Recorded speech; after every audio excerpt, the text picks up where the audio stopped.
Museums are full of strange and perplexing objects. Take this ivory carving, made in Italy in the early 18th century. It's a writhing mass of bodies, and at first sight it's hard to see exactly what's going on. It shows an army of angels who have rebelled against God and are being thrown down from heaven into hell. God the Father and Jesus sit up at the top, directing the action, surrounded by rings of good angels. A little lower down, the Archangel Michael waves his sword, standing on the back of one of the fallen angels, each figure as small as a toy. Hell, imagined as a sharp-toothed monster, is waiting at the bottom with its jaws wide open to chew them up and swallow them.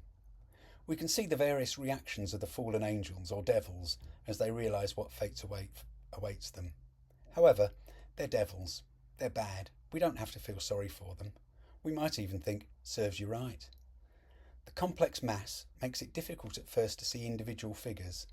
The delicacy of the carving and the ornate gilded frame work to distance us from the horror of the scene. At one level, work like this is quite a long way from contemporary art. We don't use ivory anymore, which is a good thing, and there is less appetite nowadays for works that illustrate stories from the Bible or organised religion generally. But in other ways, this is not so far from us. In Jake and Dinos Chapman's work, hundreds of little bodies are used to visualise their macabre visions. Once again, we are presented with a mass of tiny writhing bodies. The bodies of the blonde women in the centre are pressed so tightly together that they have fused and become a single organism, sprouting limbs and heads at every juncture.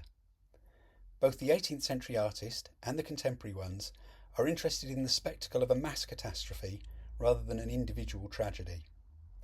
The crucial difference between the two is that there is no God in the Chapman's world, and so there is neither purpose nor end to the horror.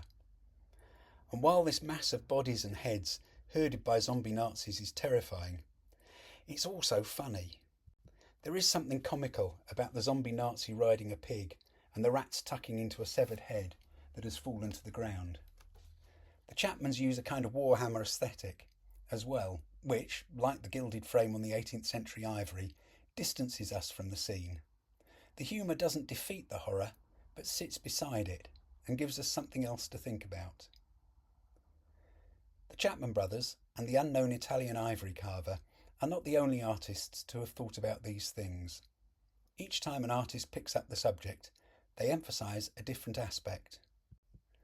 This is an enormous painting by James Ensor of Christ entering Brussels, and it's about 4.5 metres long. It depicts a huge crowd, though the question of whether or not this is a catastrophe is left open. It's something like a huge carnival parade, led by this mysterious figure in red, and many of the people, perhaps all of them, are wearing masks. The masks are often comical, but at the same time, just because they're masks, there's something slightly scary about them.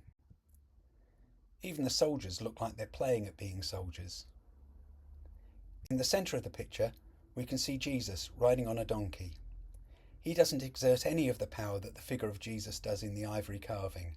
He's almost lost among the crowd. And of course, if this is a picture of some kind of carnival parade, we can't be sure that it actually is Jesus. It might just be someone dressed up as him. This crowd is terrifying and liberating in equal measure. Carnival is lawless. Identities are suspended. Nothing is off limits. It is a time of pleasure and also of violence. Sometimes pretend, sometimes real. It's sometimes thought that there is a gulf between the art of our own times and that of previous centuries. And it's true that there are important ruptures and discontinuities, but we are not the first generation to feel that sense of rupture with the past, so even the breaks are a form of continuity. If you found this video interesting, please like and subscribe.